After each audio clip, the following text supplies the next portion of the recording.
कहते हैं हमारे गांव का वो रास्ता जहां रात होते ही घुंघरुओं की आवाज गूंजती है, वो रास्ता आज भी तय नहीं करता कि कौन जिंदा लौटेगा और कौन सिर्फ एक कहानी बनकर रह जाएगा। हमारे गांव के बाहर एक पुराना कच्चा रास्ता है। दिन में वह बिल्कुल साधारण लगता है, दोनों तरफ बबूल के पेड़, बीच में उबड़ खाबड़ मिट्टी और दूर तक फैला सन्नाटा। लेकिन जैसे ही सूरज डूबता है उस रास्ते का रंग बदल जाता है, हवा ठंडी हो जाती है और फिर शुरू होती है वो आवाज, छम छम छम। बचपन से हम सुनते आए थे कि उस रास्ते पर सालों पहले एक दुल्हन की मौत हुई थी। बारात लौट रही थी, अचानक आंधी आई, बैलगाड़ी पलट गई और दुल्हन की जान चली गई।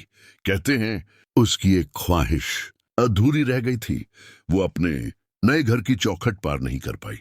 तभी से उसकी आत्मा घुंघरू पहनकर उसी रास्ते पर भटकती है। मैं इन बातों पर यकीन नहीं करता था, मुझे लगता था ये सब गांव वालों की बनाई कहानी है। लेकिन एक रात मेरी सोच बदल गई। उस दिन शहर से देर से लौटा, आखिरी बस छूट चुकी थी। घर पहुंचने का एक ही रास्ता था, वही पुराना कच्चा रास्ता। दिल में हल्का डर था, लेकिन खुद को समझाया कुछ नहीं होगा। रात गहरी थी, आसमान में बादल छाए थे। जैसे ही मैं उस रास्ते पर पहुंचा, अचानक हवा चलने लगी, पेड़ों की शाखाएं हिलने लगीं और तभी मेरे कदम रुक गए। छम छम छम। आवाज साफ थी, जैसे कोई मेरे पीछे चल रहा हो। मैंने पीछे मुड़कर देखा, कोई नहीं। दिल की धड़कन तेज हो गई। मैंने कदम तेज किए, लेकिन आवाज भी उतनी ही तेज हो गई। छम छम छम। अब वो आवाज बिल्कुल मेरे पास थी। ऐसा लगा जैसे कोई मेरे कान के पास आकर सांस ले रहा हो। ठंडी हवा मेरे चेहरे को छूकर गुजरी। मैं दौड़ पड़ा, सांसें फूलने लगी। अचानक मेरे पैर किसी चीज से टकराए और मैं गिर पड़ा। जमीन पर गिरते ही मेरे सामने एक परछाई उभरी, सफेद लहंगा, लंबे बाल और पैरों में चमकते घुंघरू। मैंने आंखें कसकर बंद कर लीं। लगा आज सब खत्म। लेकिन तभी एक धीमी करुण आवाज सुनाई दी, मुझे घर तक छोड़ दो। मेरे भीतर की सारी ताकत जैसे खत्म हो चुकी थी। फिर भी हिम्मत जुटाकर पूछा, कौन हो तुम? आवाज आई जिसकी डोली कभी अपने घर तक नहीं पहुंची। मेरे हाथ पांव कांप रहे थे, लेकिन उस आवाज में डर से ज्यादा दर्द था।